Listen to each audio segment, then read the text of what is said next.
지금으로부터 1600여 년 전 저만주 벌판 위로 한 젊은이가 말을 달리고 있습니다. 바람이 그의 투구 깃털을 세차게 흔들고 대지는 수만 병사의 발걸음에 떨고 있습니다. 그 젊은이의 나이는 고작 22살. 그런데 그는 왕이었습니다. 그리고 그가 말을 달린 그 땅은 훗날 역사가 기억하는 가장 넓은 한국의 영토가 됩니다. 오늘 저는 여러분께 한 영웅의 이야기를 들려드리려 합니다. 교과서에 이름 석자는 나오지만 그 진짜 위대함은 제대로 배운 적이 없는 광개토대왕 이야기입니다. 그런데 이 이야기를 시작하기 전에 저는 먼저 한 가지를 여러분께 묻고 싶습니다. 우리는 왜 이 이야기를 알아야 할까요? 단순히 역사 공부를 위해서가 아닙니다. 지금 이 시대 우리가 발을 딛고 서 있는 이 땅이 어떤 사람들의 피와 땀 위에 세워졌는지를 알기 위해서입니다. 그리고 그것을 알 때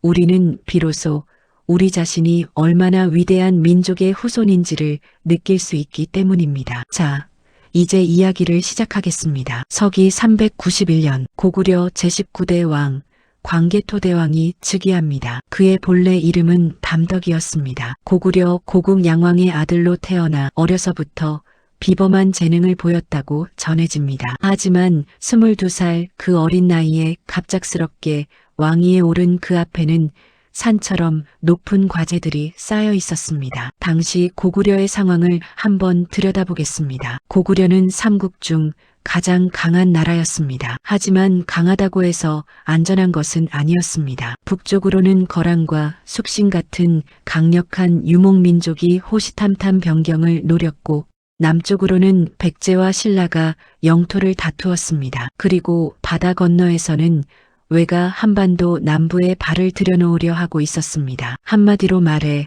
사방이 적이었습니다. 그런데 22살의 젊은 왕은 이 상황 앞에서 두려워하지 않았습니다. 오히려 그는 칼을 들었습니다. 그것도 아주 크고 넓게. 즉위한 그 이듬해 392년 광개토대왕은 즉각 군사를 이끌고 북으로 올라갑니다. 거란족 정벌이었습니다. 단 한 번의 전투로 거란의 부락 10개를 무너뜨리고 포로 수천 명을 데리고 돌아왔습니다. 즉위한 지 채 1년도 안 된 시점이었습니다. 이 소식이 전해지자 주변 국가들은 긴장했습니다. 백제의 왕은 신하들을 불러 모아 물었다고 합니다. 저 젊은 왕이 정말 그렇게 강한가? 신하들은 침묵했습니다. 그 침묵 속에 이미 답이 있었습니다. 다음해 393년 이번에는 백제가 먼저 움직였습니다. 관미성을 노리고 군사를 보낸 것입니다. 하지만 광개토대왕은 이를 단숨에 막아냈습니다. 오히려 반격을 가해 백제의 변경 성 여러 곳을 빼앗았습니다. 그리고 396년 드디어 광개토대왕의 본격적인 남진이 시작됩니다. 그는 직접 수군을 이끌고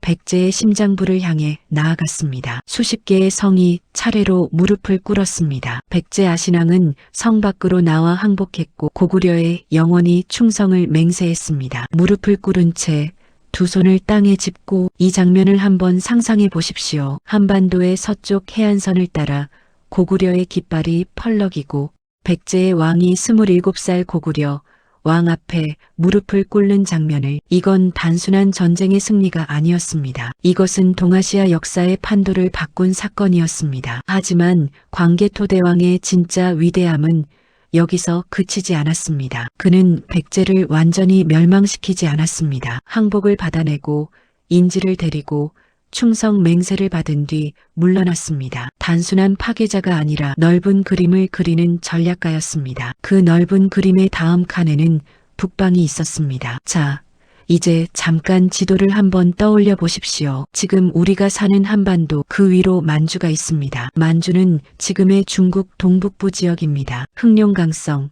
길림성, 요령성에 걸친 광활한 땅입니다. 여기에 더해 동쪽으로는 러시아의 연해주까지. 이 모든 땅이 한때 고구려의 영토였다는 사실 알고 계셨습니까? 오늘날 한반도의 면적은 약 22만 제곱킬로미터입니다. 그런데 광개토대왕 시절 고구려의 최대 영토는 그것의 3배가 넘었다고 합니다. 60만 제곱킬로미터에서 많게는 70만 제곱킬로미터, 현재 프랑스와 독일을 합친 면적에 맞먹습니다. 이 광활한 땅을 다스린 왕이 우리 역사 속에 있었습니다. 398년 광개토대왕은 이번엔 북동쪽으로 군사를 돌렸습니다. 숙신족 정벌이었습니다. 숙신은 지금의 만주 동부와 연해주 일대에 걸쳐 있던 강력한 종족이었습니다. 고구려는 이들을 격파하고 그 땅을 복속시켰습니다. 이로써 고구려의 동쪽 경계는 지금의 러시아 땅, 연해주 일대까지 뻗어나가게 됩니다. 잠깐, 연해주가 어딘지 아십니까? 블라디보스토크, 바로 그 근처입니다. 지금은 러시아 땅이지만 1600년 전에는 우리 조상들의 땅이었습니다. 생각해보면 가슴이 뭉클해지지 않습니까? 400년대로 넘어가면서 광개토대왕의 전쟁은 더욱 거대한 차원으로 올라갑니다. 400년 신라에서 급보가 날아왔습니다. 왜가 신라를 침략했다는 것이었습니다. 신라 내물왕은 고구려에 구원을 요청했습니다. 광개토대왕은 주저하지 않았습니다. 보병과 기병 도합 5만 명을 이끌고 신라 땅으로 내려갔습니다. 5만 명입니다. 지금으로 치면 현대 군대 여러 개 사단이 한꺼번에 움직인 것입니다. 이 어마어마한 군사력 앞에 왜군은 와르르 무너졌습니다. 고구려 군대는 왜군을 한반도 남쪽 끝까지 몰아붙였고 가야 지역 깊숙한 곳까지 추격했습니다. 이 전투는 광개토대왕비에 직접 기록되어 있습니다. 십묘년에 왜가 바다를 건너와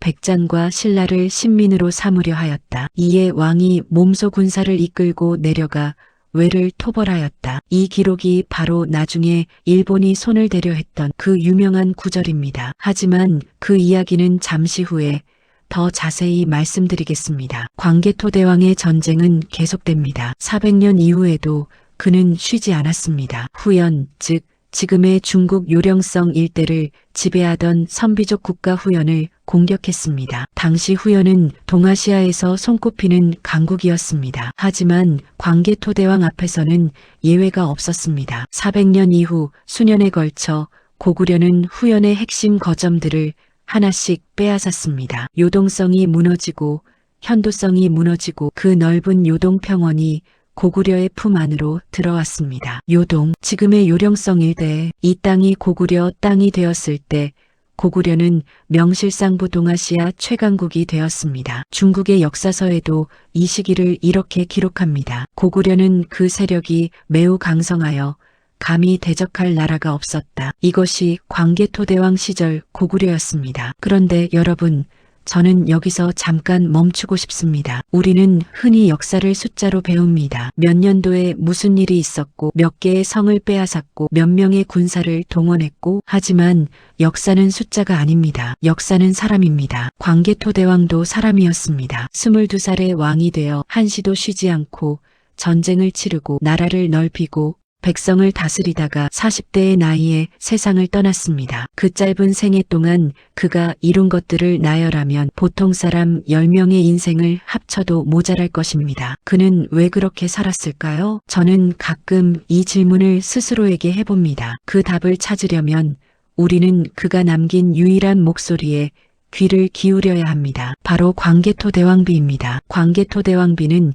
그의 아들 장수왕이 아버지의 업적을 기리기 위해 세운 비석입니다. 414년 광개토대왕이 세상을 떠난 지 2년 후에 세워졌습니다. 지금의 중국 길림성 지반시 옛 고구려 수도 국내성 근처에 우뚝 서 있습니다. 이 비석의 높이가 얼마인지 아십니까? 무려 6m 30cm입니다. 2층 건물 높이와 맞먹습니다. 사면에 빼곡히 새겨진 글자 수는 1800여 자, 지금까지 동아시아에서 발견된 가장 큰 고대 비석 중 하나입니다. 이 비석이 1400년이 넘는 세월 동안 그 자리에 서 있었습니다. 비바람에 깎이고 전란에 묻히고 오랜 세월 잊혀졌다가 마침내 세상에 다시 나타났을 때 그 안에는 광개토대왕의 목소리가 그대로 살아있었습니다. 비문의 첫머리는 이렇게 시작합니다. 옛적 시조 추모왕이 나라를 세우셨다. 어머니는 하백의 딸이요. 아버지는 하늘에서 내려오신 분이시니 고구려는 스스로를 하늘의 나라라 불렀습니다. 그리고 그 하늘의 나라를 가장 넓게 펼친 왕이 바로 광개토대왕이었습니다. 비문에는 광개토대왕이 정복한 나라와 성들의 이름이 하나하나 새겨져 있습니다. 백잔, 외, 동부여, 숙신, 거란, 후연. 그 이름들을 하나씩 읽다 보면 이 한 사람이 얼마나 광대한 세계를 누볐는지가 느껴집니다. 그리고 비문이 한 구절, 저는 이것을 읽을 때마다 가슴이 뜨거워집니다. 왕의 은혜가 하늘까지 미치고 위엄이 사해에 떨쳤다. 과장이 아닙니다. 당시 동아시아 기록들을 보면 고구려는 실제로 그 시대 가장 강한 나라 중 하나였습니다. 중국의 여러 나라들이 고구려를 두려워했고 일본 열도의 외까지 고구려의 칼을 맛보았습니다. 이 모든 것이 22살에 시작된 한 사람의 이야기에서 비롯되었습니다. 지금 이 순간 여러분 중에 손자, 손녀를 키우시는 분들이 계실 것입니다. 22살짜리 손자, 손녀가 떠오르십니까? 아직 세상 물정도 잘 모르고 취업 걱정에 한숨 쉬는 그 나이 말입니다. 광개토대왕은 그 나이에 수만 명의 군사를 이끌고 대륙을 누볐습니다. 물론 시대가 달랐습니다. 하지만 그 시대에도 22살은 어린 나이였습니다. 그 어린 나이에 그가 그런 일을 해낼 수 있었던 것은 타고난 재능과 함께 그 뒤를 든든히 받쳐준 고구려라는 나라, 그리고 그 나라를 이루었던 우리 조상들이 있었기 때문입니다. 여러분이 바로 그 조상들의 후손입니다. 이제 이야기의 두 번째 장으로 넘어가겠습니다. 앞에서 잠깐 언급했지만 광개토대왕비를 둘러싼 매우 흥미롭고 동시에 매우 분노스러운 사건이 있습니다. 바로 일본이 이 비문을 변조하려 했다는 사건입니다. 이 이야기를 하기 전에 먼저 광개토대왕비가 어떻게 세상에 다시 알려졌는지를 말씀드려야 합니다. 광개토대왕비는 오랫동안 세상에 잊혀져 있었습니다. 고구려가 멸망한 뒤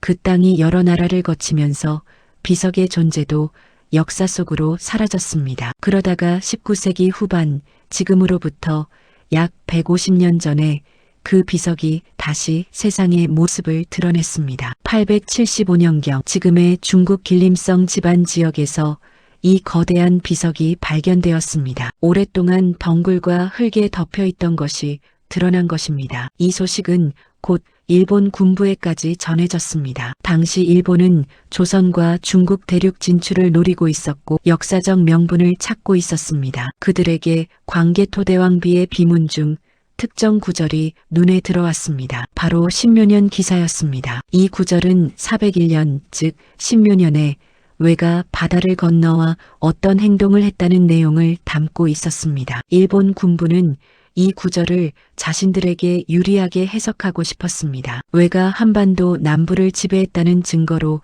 활용하기 위해서였습니다. 그리고 의혹이 시작되었습니다. 880년대 일본 육군 참모본부의 사코 카게아키라는 인물이 이 비석의 탁본을 제작했습니다. 그런데 훗날 학자들이 이 탁본을 분석했을 때 이상한 점을 발견했습니다. 비석의 원문과 탁본이 일치하지 않는 부분이 있었던 것입니다. 특히 신묘년 기사 부분에서 글자들이 원래와 다르게 기록되어 있었습니다. 마치 누군가가 일부러 글자를 바꾼 것처럼. 이후 수십 년에 걸쳐 한국, 중국, 일본의 학자들이 이 문제를 연구했습니다. 그리고 일부 학자들은 석회를 비석 표면에 발라 글자를 지우거나 바꿨을 가능성을 제기했습니다. 직접적인 물증을 찾기는 어려웠지만 정황 증거들이 이를 뒷받침했습니다. 이 사건은 단순히 과거의 이야기가 아닙니다. 역사를 왜곡하면 미래도 왜곡됩니다. 그리고 그 왜곡은 반드시 바로잡아야 합니다. 우리가 광개토대왕을 기억해야 하는 이유 중 하나가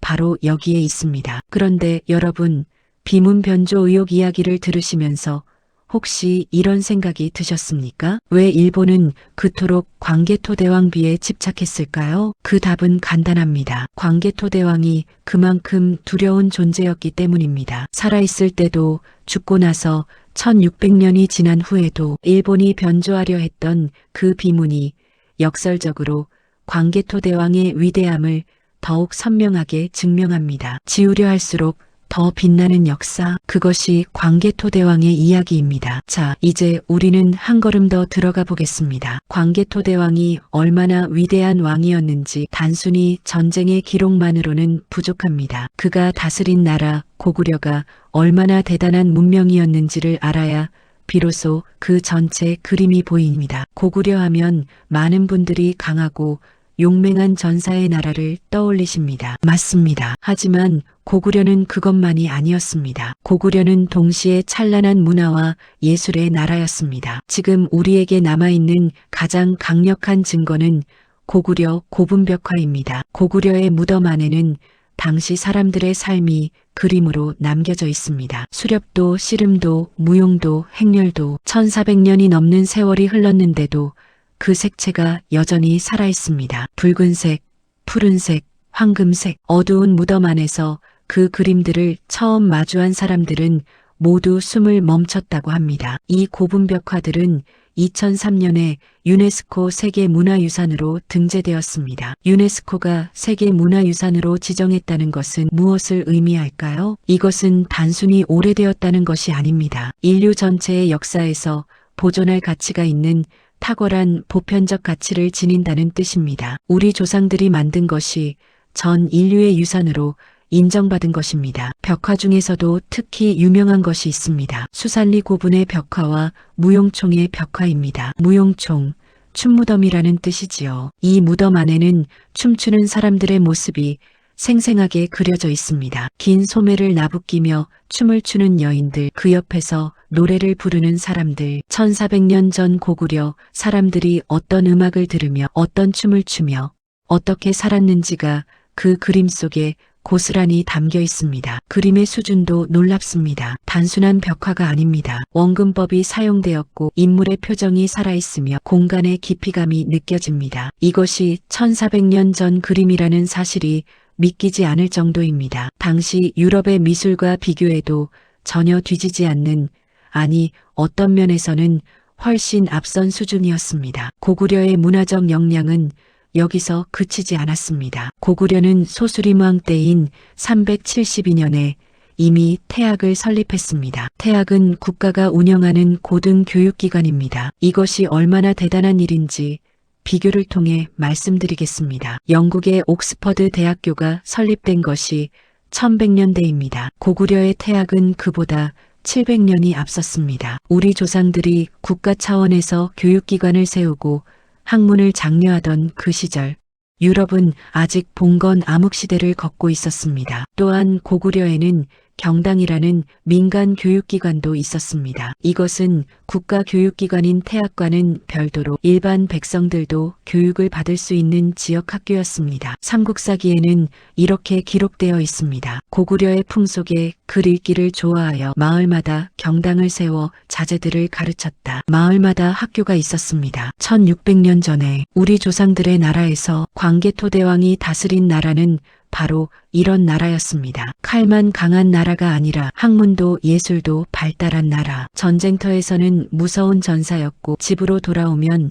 시와 노래를 즐기는 문화인이었던 고구려 사람들. 이제 고구려의 군사력에 대해서도 더 깊이 들여다보겠습니다. 고구려의 가장 유명한 군사기술 중 하나는 계마무사, 즉 철갑기병입니다. 계마무사는 말과 기수 모두가 철갑옷을 입은 중장기병입니다. 말의 머리부터 꼬리까지, 기수의 머리부터 발끝까지 철로 감쌌습니다. 이 기병대가 대열을 이루어 달려오는 광경을 상상해 보십시오. 수백, 수천 마리의 말이 철갑옷을 입고 달려오는 소리, 땅이 진동하고 쇠가 부딪히는 소리가 전장을 가득 채우며 적군이 그 광경만으로도 사기를 잃었다고 합니다. 고구려의 계마무사는 당대 동아시아 최강의 전투병가였습니다. 오늘날 서양 역사에서 중세 기사단을 떠올리시는 분들이 많을 것입니다. 갑옷을 입은 기사들이 말을 타고 달려오는 장면, 영화에서 많이 보셨지요. 그런데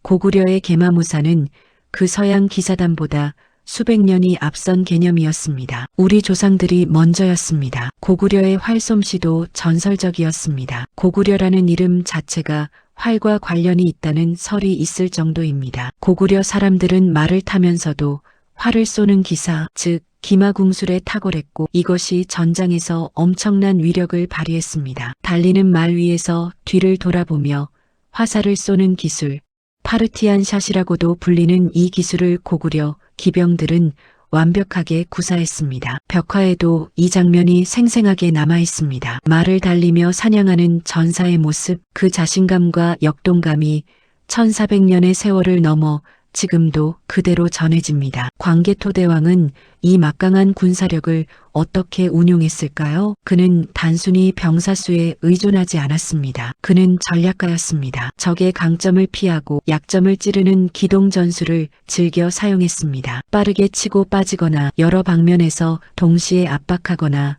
상대가 예상하지 못한 방향에서 공격하거나, 이런 전술적 유연성이 그를 당대 최고의 지휘관으로 만들었습니다. 그렇다면 광개토대왕이 거둔 전쟁의 성과를 한번 정리해 볼까요? 즉위 후 22년간 그가 정복하거나 복속시킨 지역을 나열하면 이렇습니다. 동쪽으로는 연해주, 서쪽으로는 요동과 요서, 북쪽으로는 부여와 숙신의 땅, 남쪽으로는 한반도 중부까지, 그리고 바다 건너 외를 격퇴하고 신라를 보호하며 한반도의 맹주로 군림했습니다. 광개토대왕비에 기록된 정복지 숫자만 해도 성이 64개, 마을이 1400개에 달합니다. 22년 동안 일입니다. 한 해에 평균 3개의 성을 정복한 셈입니다. 당시 하나의 성을 공략하는 것이 얼마나 어렵고 험한 일인지를 감안하면 이 숫자가 얼마나 놀라운지를 알 수 있습니다. 여기서 잠깐 저는 여러분께 개인적인 이야기를 하나 드리고 싶습니다. 제가 처음 광개토대왕비에 대한 자료를 본 것은 꽤 오래전 일입니다. 책에서 6m가 넘는 비석 사진을 봤을 때 처음에는 그냥 크다는 생각밖에 하지 못했습니다. 그런데 그 비문을 하나하나 읽어나가면서 어느 순간 눈물이 나왔습니다. 왜인지 아십니까? 그 비문 속에는 단순한 전쟁 기록만 있는 것이 아니었습니다. 광개토대왕을 잃은 아들 장수왕의 슬픔이 있었습니다. 아버지의 업적을 하나라도 더 기록하려는 간절함이 있었습니다. 그리고 그 슬픔과 간절함이 1400년의 세월을 넘어 그 비석 안에 그대로 살아있었습니다. 부모를 잃은 자식의 마음은 1400년 전에도 지금도 똑같습니다. 여러분 중에도 부모님을 먼저 보내신 분들이 계실 것입니다. 그 슬픔, 그 그리움, 장수왕도 그랬을 것입니다. 그래서 그 거대한 비석을 세웠을 것입니다. 아버지를 잊지 않기 위해, 그리고 세상이 아버지를 잊지 않게 하기 위해 그 마음이 통했습니다. 1400년이 지난 오늘 우리가 이렇게 광개토대왕을 기억하고 있으니까요. 이제 이야기의 또 다른 측면으로 넘어가겠습니다. 광개토대왕의 이야기를 할 때 빼놓을 수 없는 것이 하나 있습니다. 바로 동부여 정복입니다. 동부여는 지금의 만주 북동부 지린성 일대에 있던 나라였습니다. 고구려와는 같은 뿌리를 가진 나라이기도 했습니다. 고구려의 시조 주몽왕이 바로 부여에서 내려왔다는 건국 신화가 있지요. 420년 광개토대왕은 동부여를 정복합니다. 이것은 단순한 영토 확장이 아니었습니다. 고구려의 시조가 나온 땅, 고구려의 뿌리가 있는 땅을 품에 안는 것이었습니다. 역사적 의미가 엄청난 일이었습니다. 광개토대왕비는 이 사건을 이렇게 기록합니다. 동부여는 옛적에 추모왕의 속민이었는데 중간에 배반하여 조공하지 않았다. 왕이 몸소 군사를 이끌고 가서 토벌하였다. 추모왕은 고구려의 시조 주몽왕을 가리킵니다. 광개토대왕은 자신의 선조의 땅을 되찾은 것입니다. 이 이야기를 듣고 계신 여러분, 혹시 고향이 있으십니까? 어릴 때 뛰어놀던 고향 마을, 시간이 흘러 다시 그 고향 땅을 밟았을 때의 그 감정, 아마 광개토대왕도 그와 비슷한 감정을 느꼈을지 모릅니다. 선조의 땅, 뿌리의 땅을 다시 앉는 그 순간, 그리고 이제 우리는 이 이야기에서 매우 중요한 질문 앞에 서게 됩니다. 광개토대왕이 그토록 넓은 땅을 정복했는데 왜 지금은 그 땅이 우리 영토가 아닐까요? 이것은 많은 분들이 가지는 의문이고 동시에 가슴 아픈 질문입니다. 답은 역사의 흐름 속에 있습니다. 광개토대왕이 세상을 떠난 뒤 그의 아들 장수왕이 고구려를 이어받았습니다. 장수왕은 아버지의 못지않은 능력 있는 왕이었습니다. 무려 90여 년을 재위하며 고구려를 안정적으로 이끌었습니다. 그 기간에 수도를 평양으로 옮기고 남쪽으로 영토를 더욱 확장하기도 했습니다. 하지만 역사는 언제나 변합니다. 700년대에 접어들면서 고구려는 내부 갈등과 외부 압력에 시달리기 시작했습니다. 그리고 668년 신라와 당나라의 연합군 앞에 고구려는 마침내 무너졌습니다. 700년에 가까운 역사가 막을 내린 것입니다. 고구려가 망하면서 그 광대한 영토도 여러 세력에 나뉘어졌습니다. 일부는 발해가 계승했고 일부는 당나라에 넘어갔습니다. 그리고 세월이 흐르면서 그 땅들은 다른 역사의 흐름 속으로 편입되었습니다. 하지만 그 땅에 새겨진 우리 조상들의 흔적은 사라지지 않았습니다. 지금도 중국 길림성 집안에 가면 광개토대왕비가 서 있습니다. 지금도 그 땅 곳곳에서 고구려의 성벽 흔적이 고분이 유물이 발굴됩니다. 땅은 바뀌었지만 역사는 바뀌지 않습니다. 그래서 저는 이렇게 생각합니다. 영토는 지도 위의 선으로 그어지지만 역사는 마음속에 새겨집니다. 그리고 그 역사를 기억하는 사람들이 있는 한 그것은 영원히 우리의 것입니다. 자, 이제 광개토대왕의 죽음 이야기를 해야 할 시간이 왔습니다. 412년 광개토대왕은 세상을 떠났습니다. 그의 나이 정확히 몇 살이었는지는 사료마다 조금씩 다릅니다. 하지만 대체로 39세에서 44세 사이였을 것으로 추정합니다. 인생으로 치면 한창 때였습니다. 지금 시대라면 아직 얼마든지 더 많은 것을 이룰 수 있는 나이였습니다. 그가 왜 그 나이에 세상을 떠났는지는 정확히 알려져 있지 않습니다. 오랜 전쟁으로 몸이 혹사되었을 것이라는 추측, 혹은 당시 유행하던 병에 걸렸을 것이라는 추측이 있습니다. 하지만 어떤 기록에도 그의 죽음에 대한 상세한 내용은 남아있지 않습니다. 단지 그가 떠났다는 사실만이 남아있습니다. 그리고 그 죽음의 슬픔 속에서 아들 장수왕이 아버지를 위한 비석을 세웠습니다. 6m가 넘는 그 거대한 돌에 아버지의 이름과 업적을 새기면서 장수왕은 무슨 생각을 했을까요? 아버지 같은 사람이 되고 싶다는 생각을 했을까요? 아니면 아버지의 뒤를 잇기에 자신이 너무 부족하다는 두려움을 느꼈을까요? 역사는 그 답을 알려주지 않습니다. 하지만 우리는 장수왕이 어떻게 살았는지는 압니다. 그는 90년이 넘게 재위하며 고구려를 굳건히 지켰습니다. 그것이 그의 답이었을 것입니다. 이제 중반부를 마무리하며 한 가지를 더 말씀드리겠습니다. 광개토대왕의 이야기가 오늘 우리에게 주는 메시지는 무엇일까요? 저는 크게 세 가지라고 생각합니다. 첫째, 불가능해 보이는 상황에서도 포기하지 않는 용기입니다. 22살의 나이로 사방이 적으로 둘러싸인 나라를 물려받아 22년 만에 동아시아 최강국을 만들었습니다. 어떤 상황도 불가능하지 않다는 것을 그는 몸으로 보여주었습니다. 둘째, 힘과 문화를 함께 키우는 균형입니다. 고구려는 강한 군사력과 함께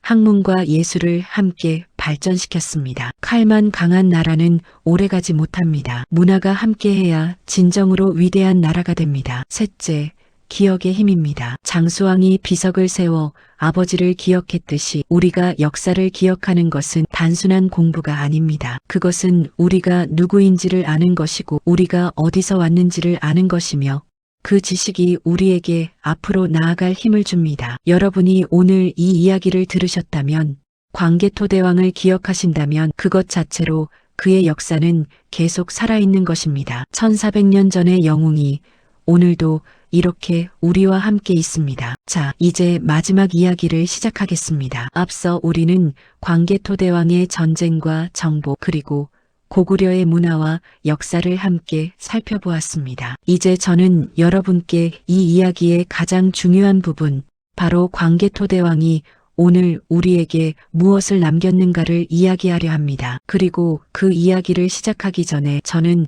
먼저 여러분께 한 가지를 여쭤보고 싶습니다. 여러분은 언제 한국인이라는 것이 가장 자랑스러우셨습니까? 어떤 분은 이렇게 말씀하실 것입니다. 우리나라가 전 세계에 K-팝을 퍼뜨렸을 때요. 어떤 분은 이렇게 말씀하실 것입니다. 반도체, 자동차, 조선, 이 모든 것을 우리 손으로 만들었을 때요. 또 어떤 분은 이렇게 말씀하실 것입니다. 6.25 전쟁의 폐허 위에서 우리 세대가 이 나라를 일으켜 세웠을 때요. 모두 맞는 말씀입니다. 그런데 저는 오늘 여러분께 이렇게 말씀드리고 싶습니다. 그 자부심의 뿌리는 바로 광개토대왕과 같은 조상들에게서 시작되었다고. 우리가 강한 것은 우연이 아닙니다. 우리 안에 흐르는 피가 수천 년의 세월 동안 단련된 민족의 DNA가 어떤 역경 앞에서도 다시 일어서는 힘이 되어 왔습니다. 생각해 보십시오. 광개토대왕이 살았던 그 시절 고구려 백성들은 어떤 사람들이었을까요? 전쟁이 끊이지 않는 시대에 북쪽으로는 거란과 숙신이, 남쪽으로는 백제와 외가, 서쪽으로는 중국의 여러 나라들이 호시탐탐 위협하는 그 시절에 고구려 사람들은 쓰러지지 않았습니다. 오히려 더 강해졌습니다. 그 강인함이 우리 안에 흐르고 있습니다. 6.25 전쟁이 끝나고 모든 것이 잿더미가 되었을 때도 우리는 다시 일어섰습니다. 세계가 불가능하다고 했던 경제 성장을 이루었고 민주주의를 쟁취했고 문화로 세계를 감동시켰습니다. 이것이 어디서 나온 힘일까요? 바로 이 땅에 살았던 수많은 조상들에게서, 광개토대왕과 같은 사람들에게서 내려온 힘입니다. 자, 이제 광개토대왕이 남긴 유산을 더 구체적으로 살펴보겠습니다. 광개토대왕의 첫 번째 유산은 영토입니다. 그가 넓힌 땅은 비록 지금 우리의 행정 영토 안에 있지 않습니다. 하지만 그 땅에는 지금도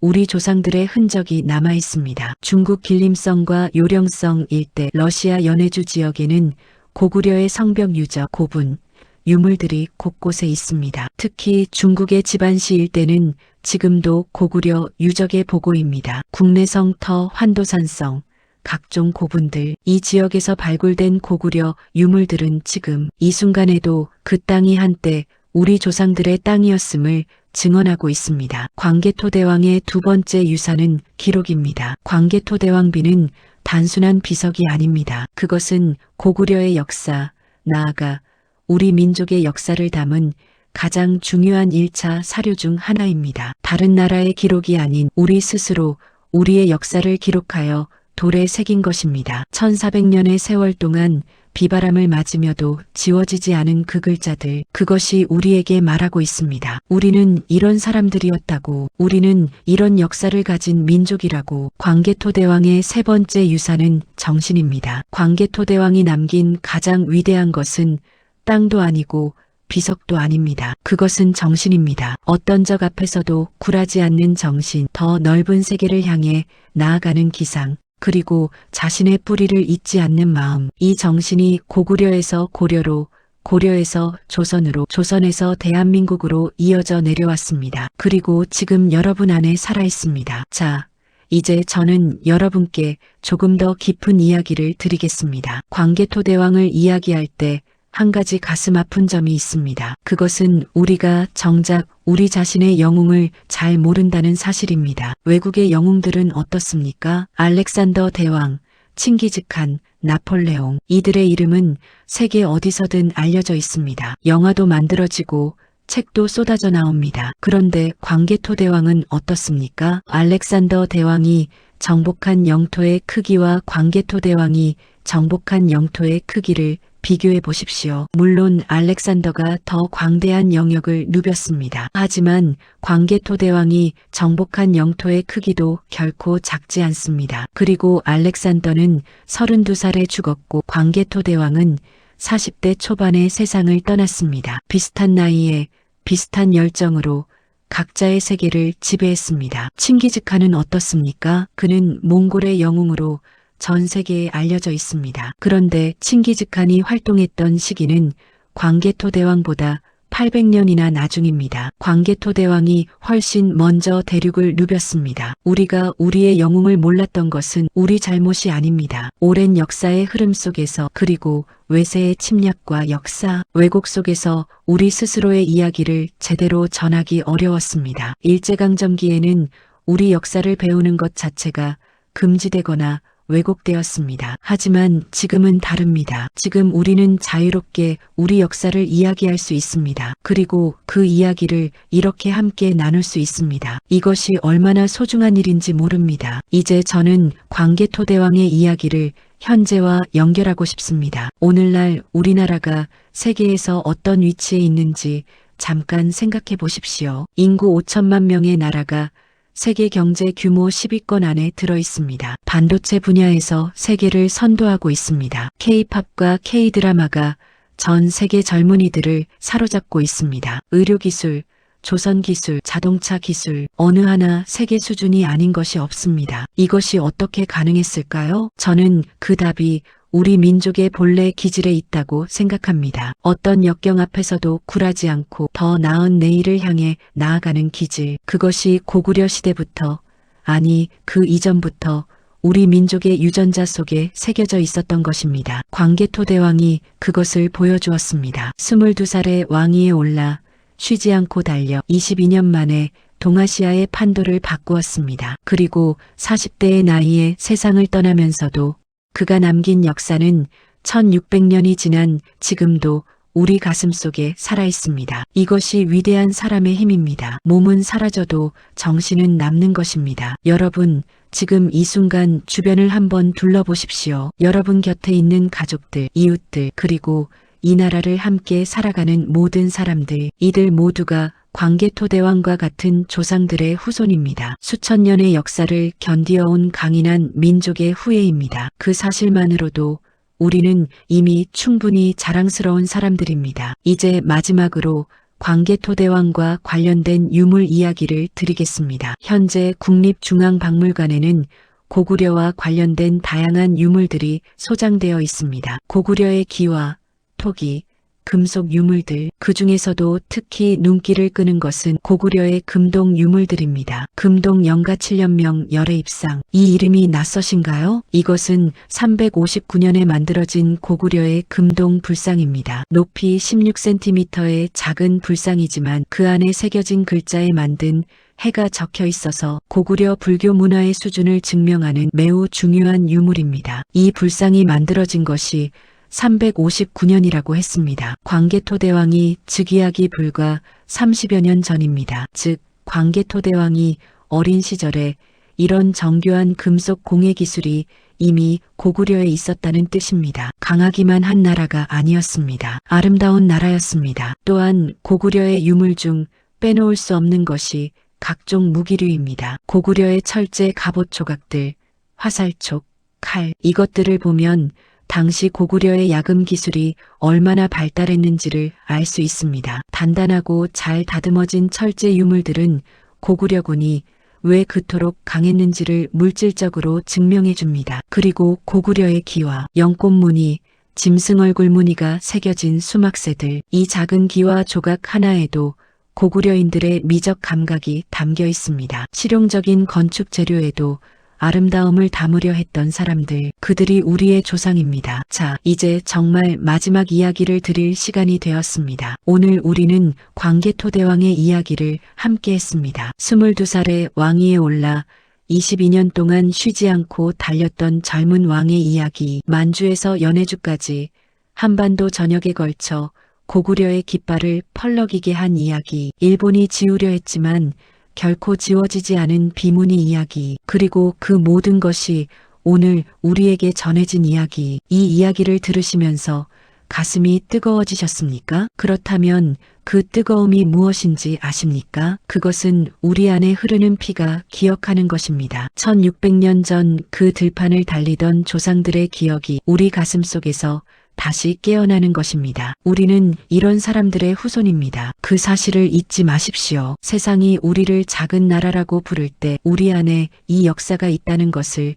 기억하십시오. 우리가 어디서 왔는지를 알 때 우리는 어디로 가야 하는지도 알 수 있습니다. 광개토대왕은 1600년 전에 세상을 떠났습니다. 하지만 그는 지금도 살아있습니다. 중국 길림성 집안의 그 비석 안에, 만주 벌판 곳곳에 남은 성벽 흔적 안에, 국립중앙박물관의 유물들 안에, 그리고 오늘 이 이야기를 듣고 가슴이 뜨거워진 여러분의 마음 안에 광개토대왕은 지금도 달리고 있습니다. 우리와 함께 오늘 영상을 끝까지 봐주신 여러분, 진심으로 감사드립니다. 이 이야기가 여러분의 마음에 조금이라도 따뜻한 불씨 하나를 남겼다면 그것으로 충분합니다. 혹시 부모님이나 형제, 친구들과 함께 이 이야기를 나눠주신다면 더욱 감사하겠습니다. 그리고 여러분께 한 가지 부탁이 있습니다. 댓글에 이런 이야기를 적어주시면 어떨까요? 내가 가장 자랑스럽게 느낀 우리 역사의 순간은 이것이다. 여러분의 이야기가 모이면 그것이 또 하나의 역사가 됩니다. 다음 영상에서도 우리가 잊고 있었던, 하지만 반드시 기억해야 할 이야기를 가지고 찾아오겠습니다. 감사합니다.